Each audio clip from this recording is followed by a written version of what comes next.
Hello friends, dreams of കുവൈറ്റിലേക്ക് സ്വാഗതം.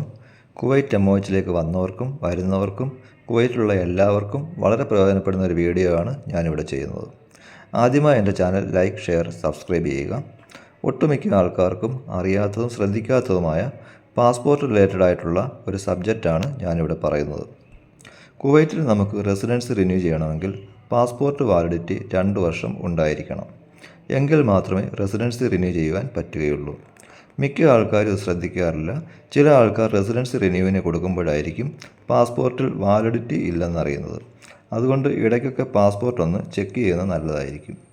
ടൈമിൽ residency renew ചെയ്യാൻ പറ്റിയില്ലെങ്കിൽ ഡെയിലി 2 ദിനാർ ഫൈൻ അടയ്ക്കേണ്ടി വരുന്നതാണ്. കുവൈറ്റിലെ ഇന്ത്യൻ എംബസിയിൽ പാസ്പോർട്ട് സേവനം വളരെ ഈസിയാണ്. നാട്ടിലെ പോലെ ടൈമൊന്നും എടുക്കില്ല. മുൻപൊക്കെ ഈ സേവനങ്ങൾ ഒരിടത്ത് മാത്രമേ ഉണ്ടായിരുന്നുള്ളൂ, അതായത് സിറ്റിയിലെ എംബസിയുടെ മെയിൻ ഓഫീസിൽ മാത്രം. എന്നാൽ ഇപ്പോൾ മെയിൻ സിറ്റികളിലെല്ലാം തന്നെ എംബസിയുടെ പ്രവർത്തനം ഉള്ളതിനാൽ വളരെ പെട്ടെന്ന് തന്നെ അപ്ലൈ ചെയ്ത് മടങ്ങാവുന്നതാണ്. എംബസിയുടെ സേവനങ്ങൾ Indian embassy main building city, Fahaheel, Jleeb, Jahra എന്നിവിടങ്ങളിലൊക്കെ ലഭിക്കുന്നതാണ്.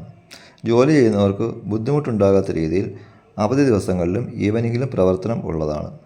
ഈ വീഡിയോ ഉപകാരപ്രദമായെങ്കിൽ ദയവായി ലൈക്ക്, ഷെയർ, സബ്സ്ക്രൈബ് ചെയ്യുക. ഞാൻ പുതിയൊരു വീഡിയോയുമായി നിങ്ങളുടെ മുൻപിൽ വരുന്നതാണ്. Thank you.